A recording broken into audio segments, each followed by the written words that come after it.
Listo.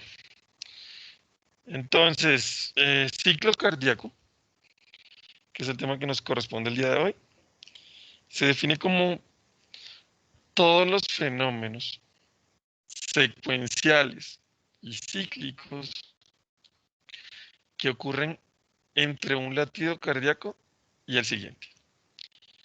Fenómenos secuenciales y cíclicos que ocurren entre un latido cardíaco y el siguiente. Secuenciales porque es uno detrás del otro. Cíclicos porque cualquiera puede ser primero o último en esos fenómenos porque todos se repiten, como en cualquier ciclo. Cada ciclo cardíaco tiene una duración, cada ciclo completo tiene una duración que está determinada por la frecuencia cardíaca. ¿Eso qué quiere decir?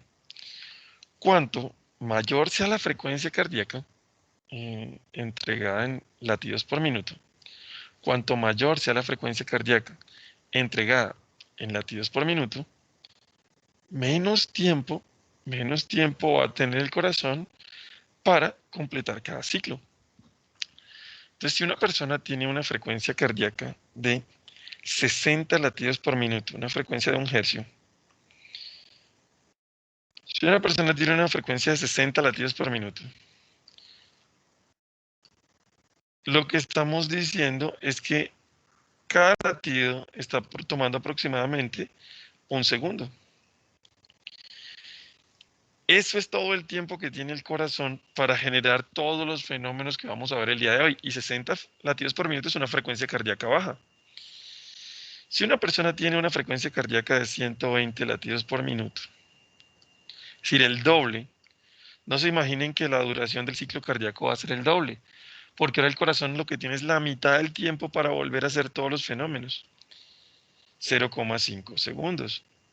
Y no olviden que 1 segundo es igual a 1000 milisegundos. Por tanto, medio segundo son 500 milisegundos.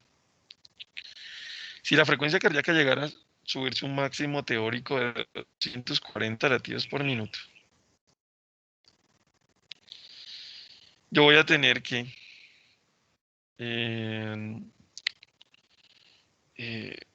esencialmente voy a tener 1/4 de segundo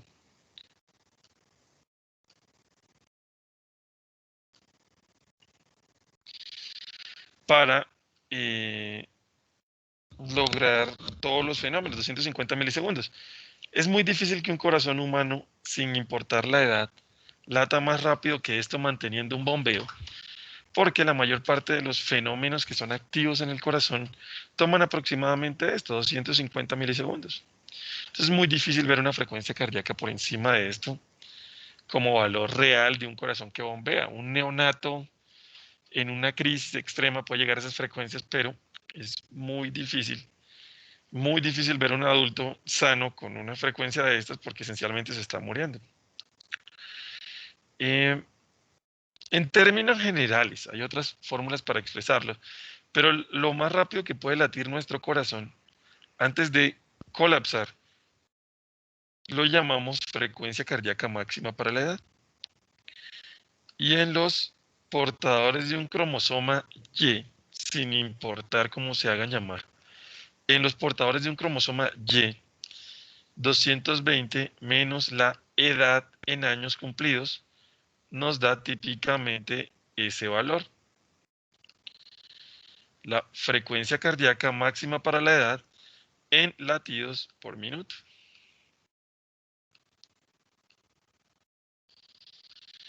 Entonces, si yo tengo 20 años, 220 menos mi edad cumplida, que son 20, me da 200.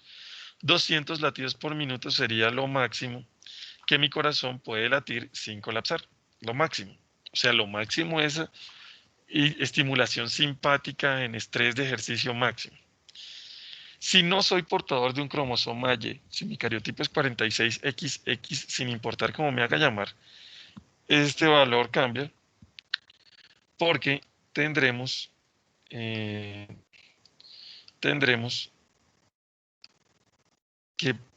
para una persona que no tiene cromosoma Y, sus corazones son típicamente más pequeños y por tanto tienen una eficiencia máxima menor. Y para los 46XX, la frecuencia cardíaca máxima para la edad es 210 menos la edad cumplida. Entonces, para las mujeres presentes, si tienen 20 años, 210 menos 20 da 190. La frecuencia cardíaca máxima a la que puede latir ese corazón es de 190 latidos por minuto. Ahí es posible ver una relación inversa entre la edad y la funcionalidad del corazón. Y para un hombre, cuando cumple 100 años, su frecuencia cardíaca máxima es 120 latidos por minuto. Entonces, tener en cuenta eso es bien importante. En clases posteriores estudiaremos por qué encuentra uno ese máximo de eficiencia cerca de ese valor. Pero el punto crítico es que los fenómenos contráctiles activos del corazón toman aproximadamente 250 milisegundos y no hay mucho que hacer para cortar esa duración. Entonces vamos a hacer una mirada hoy de los fenómenos mecánicos, los fenómenos valvulares, los fenómenos sonoros. Los fenómenos eléctricos los vamos a dejar para estudiar en electrocardiografía. No que sea menos importante, sino que su relación con los demás fenómenos no es sincrónica. Entonces es mejor conocer los fenómenos mecánicos, sonoros, valvulares primero y luego tratar de meter los fenómenos eléctricos. Todos estos datos están resumidos en un dibujo que se puede encontrar en cualquier libro de fisiología y cualquier página de internet que se llama el diagrama de Wiggers, W-I-G-G-E-R-S, Wiggers. Entonces arranquemos. Vamos a estudiar el ciclo cardíaco a partir de los trabajos del profesor Arthur C. Guyton. Hay otras perspectivas sobre cómo funciona el ciclo cardíaco, pero la más clásica y la que a mí más me gusta es la del profesor Guyton. En la descripción del ciclo cardíaco, de acuerdo al doctor Guyton, existen 4 fases, que son las fases de llenado, contracción isovolumétrica, eyección y relajación isovolumétrica. Cualquiera de estas fases puede ser la primera o la última, recuerden, son fenómenos secuenciales y cíclicos. Lo importante es escoger a una para empezar. Vamos a escoger la fase de llenado, simplemente porque es la más sensata. Si voy a expulsar sangre del corazón, pues llenemos el corazón primero. Entonces, a través de las siguientes 5 diapositivas nos vamos a encontrar la información esquematizada de la siguiente manera. Acá un pequeño resumen de la fase. Acá cómo se encuentran las presiones entre las cavidades cardíacas, las que están separadas por válvulas, las aurículas, los ventrículos y las arterias. Y acá las válvulas, cómo se encuentran durante esta fase del ciclo. Acá un dibujito feito de cómo está comportándose el corazón en ambos lados, derecho e izquierdo. Entonces acá vamos a tener la aurícula, las válvulas aurículo-ventriculares que separan las válvulas, que separan la cavidad auricular de la ventricular, la válvula sigmoidea que separa la cavidad del ventrículo con la arteria subsiguiente. Es decir, esto del lado izquierdo, y esto del lado izquierdo, esperen un momentico, voy a cerrar la ventana.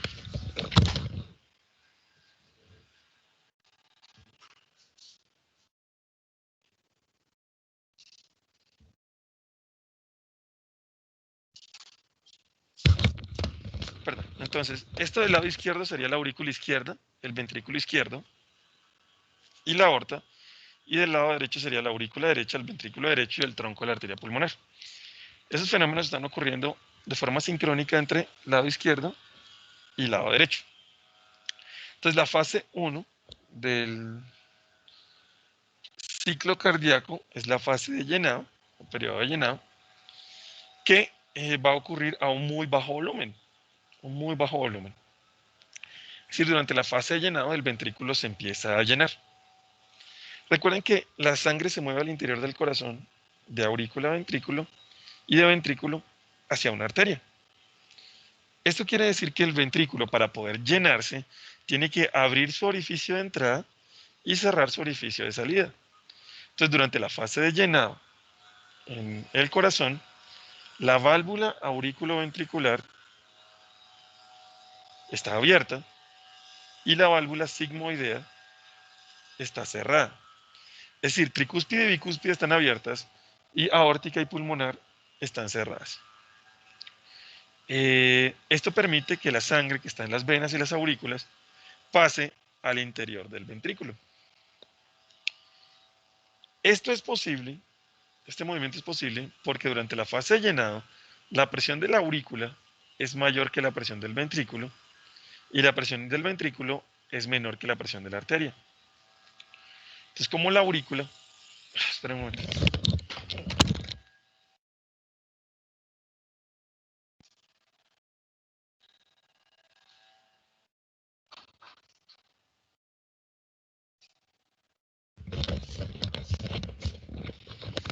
Perdón. Entonces, esto es posible porque la presión de la aurícula es mayor que la presión del ventrículo y la presión del ventrículo es menor que la presión de la arteria. Ojo los signos.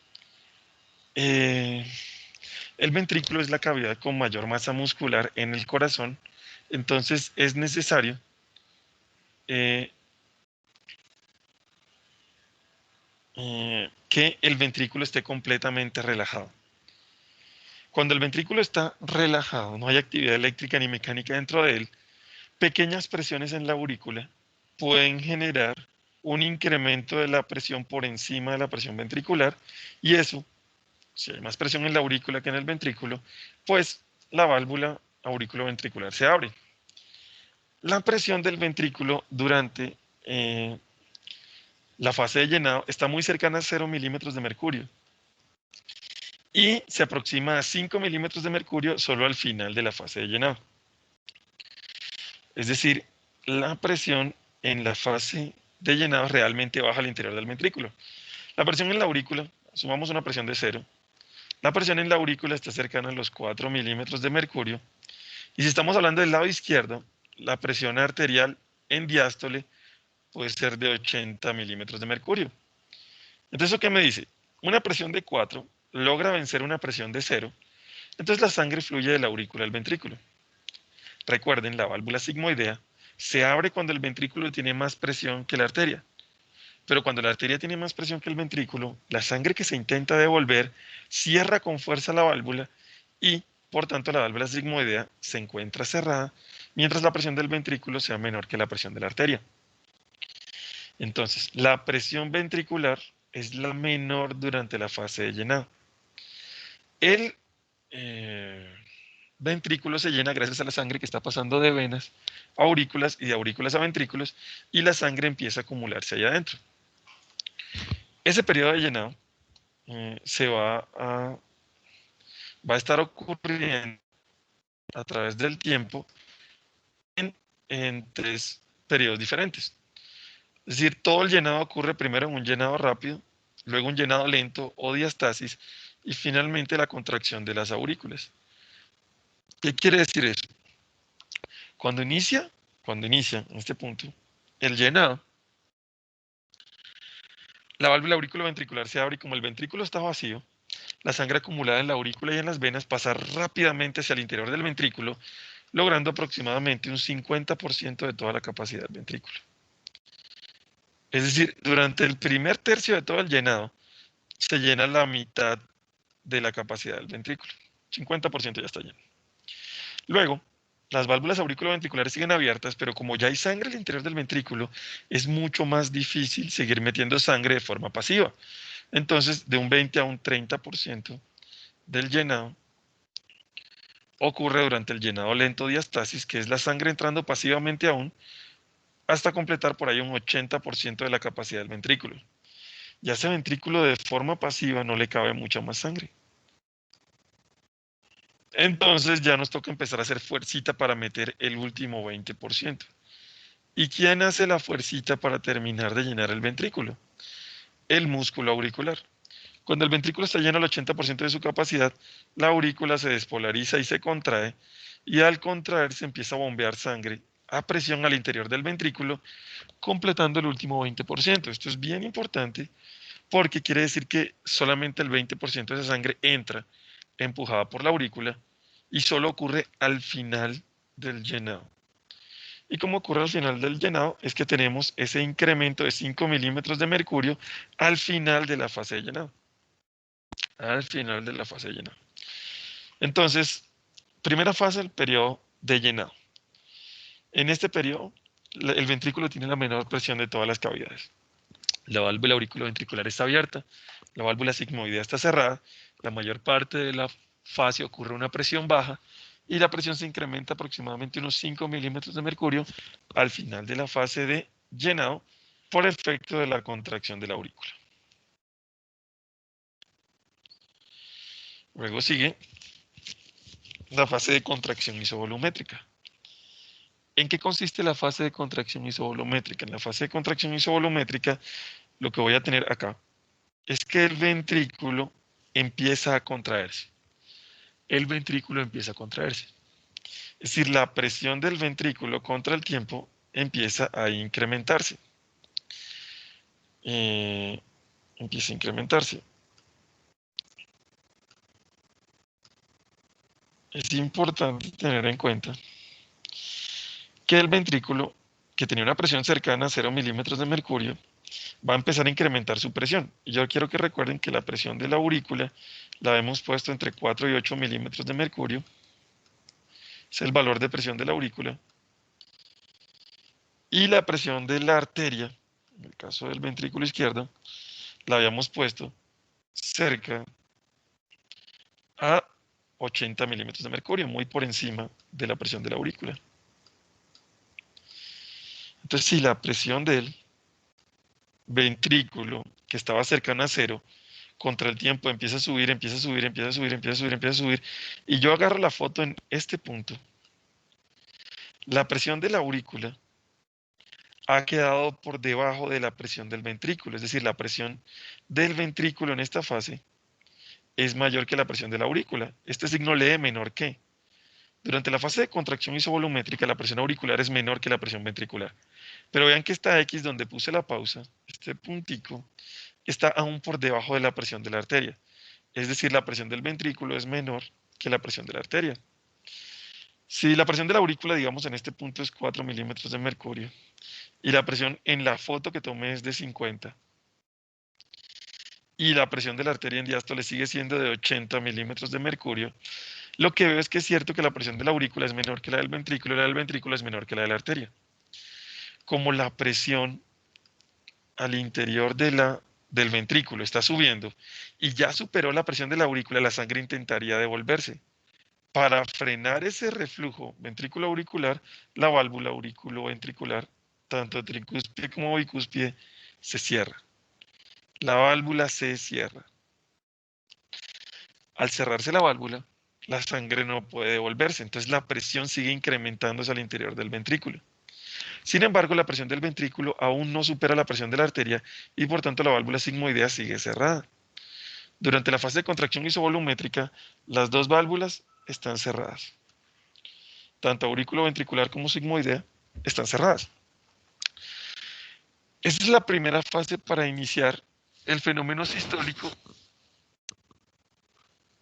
Y lo que estamos viendo en esta fase es que el ventrículo se contrae y cierra las válvulas auriculoventriculares sin abrir la válvula sigmoidea. Este es un fenómeno intermedio y realmente corto.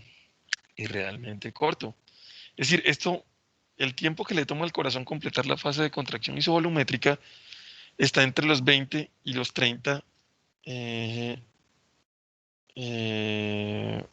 milisegundos. Eso es muy poquito. Eso es muy poquito. Eso es tan poquito que parpadear toma 50 milisegundos. Esto quiere decir que esta fase en realidad es corta, realmente corta. Sin embargo, existe porque durante un periodo el corazón tiene todas sus válvulas cerradas mientras el corazón se contrae. Como sus válvulas están cerradas, la sangre no logra ni entrar ni salir del ventrículo. El volumen al interior del ventrículo y la longitud de sus fibras permanece constante. Por tanto, el corazón se está contrayendo, pero el volumen y la longitud de sus fibras permanece constante. La fase se llama contracción isovolumétrica. Las válvulas cardíacas están cerradas, la aurícula tiene menos presión que el ventrículo y el ventrículo menos presión que la arteria, y la fase es increíblemente corta. Sin embargo, la presión sigue subiendo porque la sangre no se está yendo a ningún lado. El solvente de la sangre es agua y el agua es un fluido no compresible. Bueno, su índice de compresibilidad es ínfimo. Se considera no compresible. Eso quiere decir que la presión al interior de la cavidad va a seguir aumentando y seguir aumentando y seguir aumentando hasta que sobrepase la presión de la arteria. Cuando el ventrículo sobrepasa la presión de la arteria, es decir, durante la siguiente fase, la aurícula, que tenía por ahí 4, se está enfrentando a un ventrículo que tiene 120. Bueno, no exagerado ya en ese punto, pero 120. Y una arteria que en reposo tenía 80. Yo lo que estoy diciendo es que la presión auricular es menor que la ventricular y la presión ventricular es mayor que la arterial. ¿Eso qué quiere decir? Que el ventrículo es la cavidad con mayor presión durante la siguiente fase, la fase que viene después de la contracción isovolumétrica. Si el ventrículo sigue pujando, cerró la válvula auriculoventricular y ahora la presión del ventrículo supera la presión de la arteria, lo que ha ocurrido es que el ventrículo primero tiene tanta presión que la sangre sigue intentando devolverse hacia la aurícula, pero la aurícula ventricular sigue cerrada. Pero como la presión ahora en el ventrículo es mayor que la presión en la arteria, se vence la resistencia que mantenía cerrada la válvula sigmoidea y la sangre empieza a fluir desde el ventrículo hacia las arterias en una fase que llamamos la fase de eyección o expulsión. Durante la fase 3 del ciclo cardíaco, el corazón empieza a expulsar la sangre que ha acumulado durante el llenado hacia las arterias.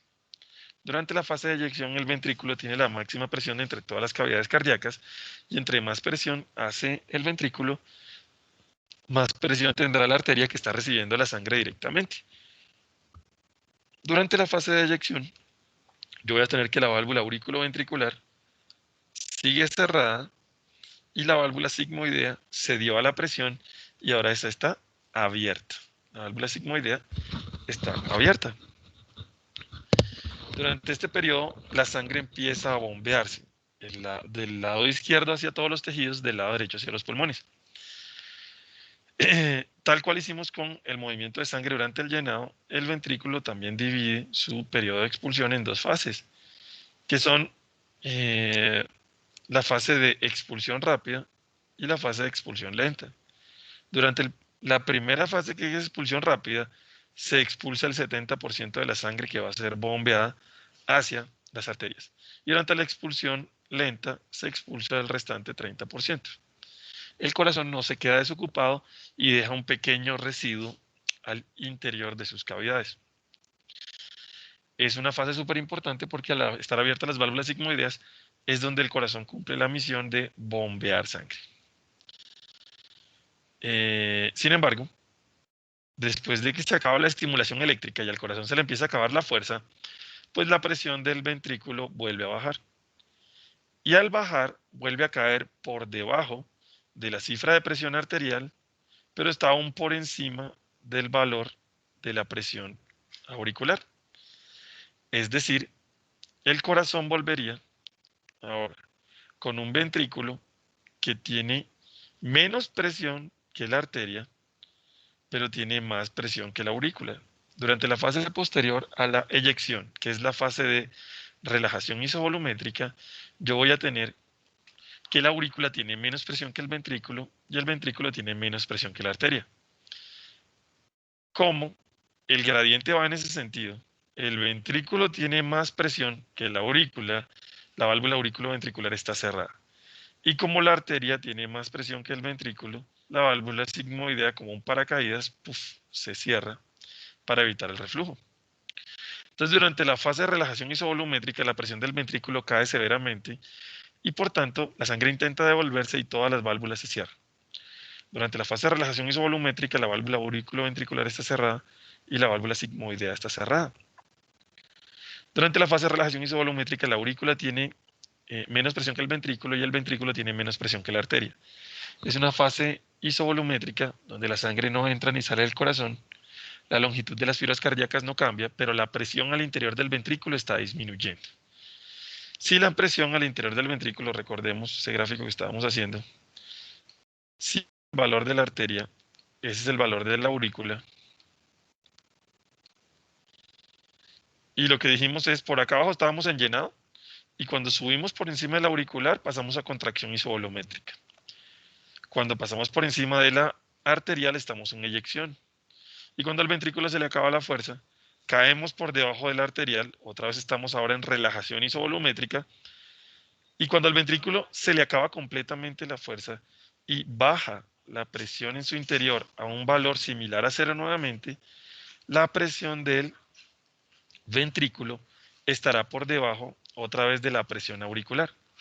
Al estar por debajo de la presión auricular, volveremos a que la aurícula tiene más presión que el ventrículo y la sangre fluye nuevamente hacia el interior del ventrículo para volver a llenarlo en la fase de llenado, habiendo cerrado el ciclo de fenómenos que ocurren al interior del corazón. Entonces, dibujo feito pero sirve. Llenado rápido. El corazón se llena hasta un 50% de su capacidad. Llenado lento. El ventrículo se llena hasta un 80% de su capacidad. Contracción auricular. El ventrículo se llena 100% de su capacidad. El ventrículo empieza, perdón, la aurícula se contrae, la presión al interior del ventrículo empieza a incrementarse en la fase de contracción isovolumétrica y durante la fase de contracción isovolumétrica, el fenómeno valvular que vimos que ocurría es que la válvula auriculoventricular que estaba abierta, permitiendo el llenado, pasa a cerrada. En la fase de contracción isovolumétrica, en su inicio, se cierra la válvula auriculoventricular. Como se cierra la válvula auriculoventricular por la fuerza que hace el ventrículo, este cierre auriculoventricular produce un ruido intenso, que es el primer ruido cardíaco, la, el primer tun del tuntún, y es que ese primer ruido cardíaco, S1, se produce por el cierre de las válvulas auriculoventriculares. S1 tiene dos componentes sonoros. Uno que ocurre primero, que es el cierre de la mitral. El primer componente sonoro de S1 es M1. Y luego, milisegundos después, el cierre de la tricúspide, T1. Entonces, el primer ruido cardíaco tiene en el fonocardiograma dos componentes, M1 y T1. Entonces, se cierran las válvulas auriculoventriculares y durante el periodo de contracción isovolumétrica, la presión al interior del ventrículo sigue aumentando hasta que esa presión vence la presión de las válvulas. Esto está mal. La presión de las válvulas sigmoideas. Es decir, esto aquí no va. Cuando el corazón logra suficiente presión, cuando el corazón logra suficiente presión para abrir las válvulas sigmoideas se abren y el corazón empieza a bombear toda la sangre hacia las arterias. 70% en la eyección rápida y 30% en la eyección lenta. Y cuando al corazón se le acaba la fuerza finalmente, la sangre intenta devolverse al ventrículo y eso produce el cierre de las válvulas sigmoideas. Ese cierre de las válvulas sigmoideas produce un ruido normal, audible en el fonocardiograma. Si yo coloco un fonendo en el pecho de una persona, siempre voy a escuchar ese segundo ruido. Y el segundo ruido es el producto del cierre de las válvulas sigmoideas. Como la aorta tiene más presión que la pulmonar, yo voy a escuchar dos componentes. Primero, un componente que se llama A2 y segundo, un componente que se llama P2, cierre aórtico y cierre pulmonar. Si se dan cuenta, la apertura de las válvulas sigmoideas no produce, no produce ningún ruido. La apertura de las válvulas, en términos generales, no produce ningún ruido en individuos sanos. La apertura de la válvula no produce un ruido en individuos sanos. Luego en patología van a ver que hay ruidos de arrastre, clic de apertura, soplos de estenosis, pero en un corazón normal, la apertura de una válvula, ni sigmoidea ni auriculoventricular, va a producir ruido. Y después de que se cierra la válvula sigmoidea, el corazón empieza a perder presión, pero la presión en el ventrículo todavía es muy alta para permitir la apertura de la válvula auriculoventricular. A ese periodo lo llamamos el periodo de relajación isovolumétrica. Y cuando la presión del ventrículo cae por debajo de la presión de la aurícula, la válvula auriculoventricular se vuelve a abrir e iniciamos nuevamente la fase de llenado. Si la frecuencia cardíaca es de 60 latidos por minuto, todos estos fenómenos tomaron un solo segundo, en el cual 250 milisegundos se van mínimo entre S1 y S2. Los fenómenos contráctiles del corazón, que son la contracción isovolumétrica y la eyección. A la suma de esos dos periodos activos, contracción isovolumétrica y eyección, todo lo que ocurre entre S1 y S2, yo lo voy a llamar de ahora en adelante sístole. Y lo que ocurre entre S2 y el siguiente S1 cuando se ha reiniciado el ciclo, para esta frecuencia unos 750 milisegundos, los fenómenos pasivos del ventrículo, que son la relajación isovolumétrica y el llenado, los vamos a llamar diástole. Entre S1 y S2, sístole. Entre S2 y el siguiente S1, diástole. Si graficamos esto, como intensidad sonora en contra del tiempo, uno lo que se encuentra es un primer ruido intenso, un silencio cortito, un segundo ruido menos intenso, un silencio largo y otra vez un ruido intenso. En el fonocardiograma, esta perturbación sonora sería S1, que corresponde al cierre de las válvulas aurículo-ventriculares. Y ese sería S2, que corresponde al cierre de las válvulas sigmoideas. Otra vez acá tendríamos S1, porque recuerden es un ciclo y se repite. Entre S1 y S2 tendríamos el silencio corto. Y entre S2 y el siguiente S1 tendríamos el silencio largo. El silencio corto corresponde a la sístole, mientras que el silencio largo corresponde a la diástole. Y cada uno de estos ruidos tiene dos componentes sonoros. S1 tiene M1 y T1, y S2 tiene A2 y P2 por las iniciales de las válvulas que representan. Entonces, el primer componente de S1 es M1, mitral, y el segundo componente de S1 es T1, que es la tricúspide. Y en S2, el primer componente de S2 sería A2 por la aórtica y el segundo componente de S2 sería P2 por la pulmonar. Entonces, esto es bien importante cuando ya se estén volviendo médicos, porque estos silencios representan eso. Silencio. No debería haber alteraciones sonoras en el fonocardiograma durante los silencios.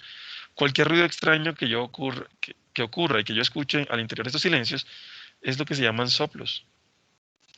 Entonces los soplos, si ocurren aquí al principio del silencio corto, pueden ser protosistólicos.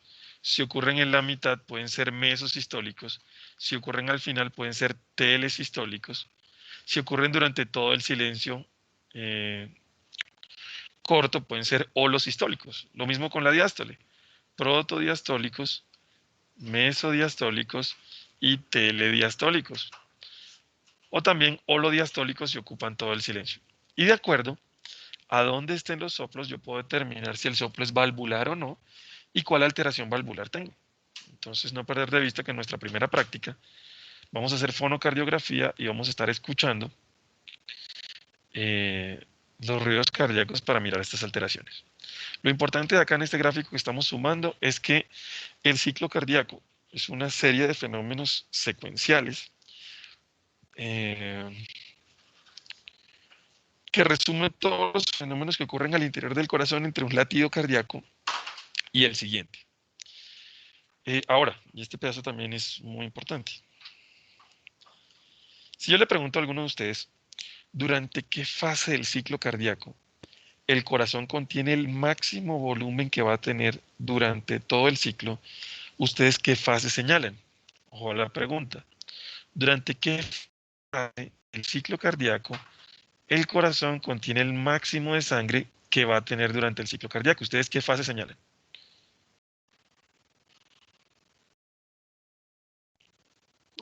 Profe, contracción isovolumétrica. Sí, señora, muy bien. Normalmente dicen llenado, pero es bien importante saber que mientras el corazón se está llenando, no está lleno. Y cuando estamos en la fase de contracción isovolumétrica, las válvulas auriculoventriculares y las válvulas sigmoideas se encuentran cerradas. Por tanto, el máximo volumen que va a tener el corazón durante el ciclo cardíaco va a estar encerrado al interior del corazón durante la fase de contracción isovolumétrica. Ojo con la definición. El volumen de sangre contenido al interior de los ventrículos durante la fase de contracción isovolumétrica y que corresponde al máximo volumen que va a tener el ventrículo durante el ciclo cardíaco, lo vamos a llamar volumen de final de diástole o volumen telediastólico. Volumen de final de diástole, volumen telediastólico. Porque miren, se acabó la diástole con todo su llenado y me trajo hasta este punto. Entonces yo acá aquí, en esta fase, me quedo con el volumen de final de diástole, volumen telediastólico. Ahora, de forma análoga, puedo preguntar, ¿durante qué fase del ciclo cardíaco el ventrículo va a tener el mínimo de volumen que va a tener durante ese ciclo cardíaco? Profe, en la relajación isovolumétrica. Muy bien, sí señor. La fase de relajación isovolumétrica es la fase que viene después de la eyección y tiene todas las válvulas cerradas. Durante la fase de relajación isovolumétrica, el ventrículo va a contener el mínimo de sangre que va a tener durante todo el ciclo cardíaco. En esa fase de relajación isovolumétrica, el volumen que está contenido al interior durante esa fase y que corresponde al mínimo de sangre que va a tener el ventrículo durante ese ciclo, lo vamos a llamar volumen de final de sístole o volumen telesistólico. Y es el mínimo que va a tener. Es decir, de este lado, el máximo, volumen telediastólico, y de este lado, el mínimo, volumen telesistólico. Es decir, si yo tengo acá la cuenta bancaria llena y acá la tengo semi vacía, si yo hago una resta entre los dos, podré obtener un valor que se denomina el volumen latido. La fase que contiene el máximo de volumen será la contracción isovolumétrica. El volumen contenido al interior de la fase de contracción isovolumétrica será el volumen telediastólico. El mínimo se logra durante la fase de relajación isovolumétrica y se llama el volumen de final de sístole o volumen telesistólico. Es el residuo que queda al interior. Entonces, si yo al volumen telediastólico, que es el máximo que tenía, le resto el mínimo que tengo, que es el volumen telesistólico, recuerden que el ventrículo está bombeando hacia las arterias. Y como el ventrículo está bombeando hacia las arterias, la sangre bombeada hacia las arterias es el volumen sistólico, volumen latido, y será la diferencia del volumen telediastólico menos el volumen telesistólico. Para mantener un funcionamiento de las sarcómeras al interior del ventrículo, el ventrículo no se puede quedar vacío. El volumen telesistólico no debe ser cero, pero tampoco debe ser muy alto. Recuerden, esto es una resta y este valor se llama minuendo, este valor se llama sustraendo y este es diferencia o resta. No, no los puede alternar, no los puede cambiar. Si yo tengo un volumen telediastólico para un corazón grandote de 150 mililitros y un volumen telesistólico de 50 mililitros, la diferencia entre los dos será 100 mililitros. Este volumen lo vamos a usar en las siguientes unidades. 100 mililitros por cada latido. 100 mililitros por latido. Es decir, cada vez que este corazón, en este ejemplo, se contrae, está bombeando 100 mililitros. Cada vez que ese corazón se contrae, está bombeando 100 mililitros. El corazón cuando está lleno tiene 150. Y luego cuando lo miro, cuando ya está vacío, apenas tiene 50. La diferencia entre lo que tenía cuando estaba lleno y lo que está semivacío fue lo que se bombeó hacia las arterias. El volumen latido, en ese ejemplo, sería de 100 mililitros por cada latido. Cada vez que el corazón se contrae, está bombeando 100 mililitros, en ese ejemplo. El lío es que el corazón no se contrae una sola vez y ya.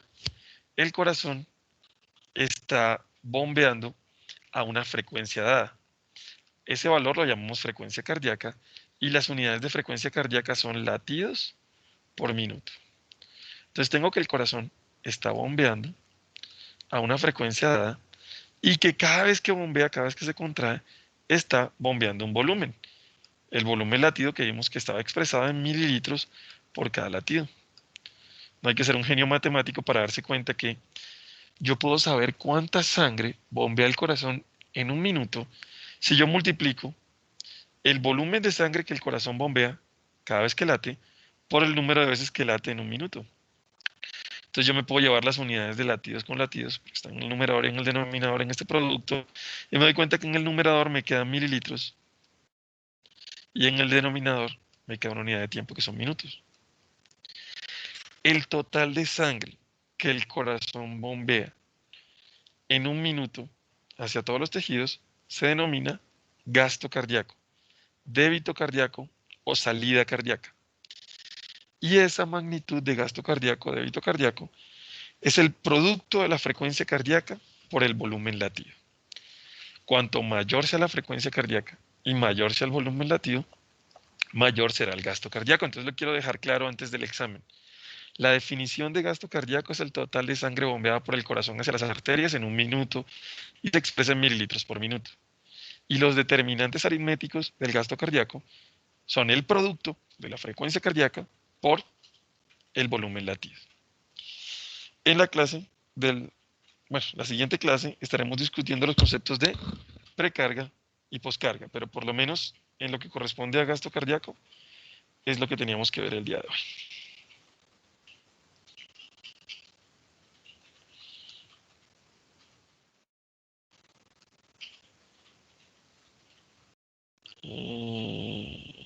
Listo, nos regresamos acá.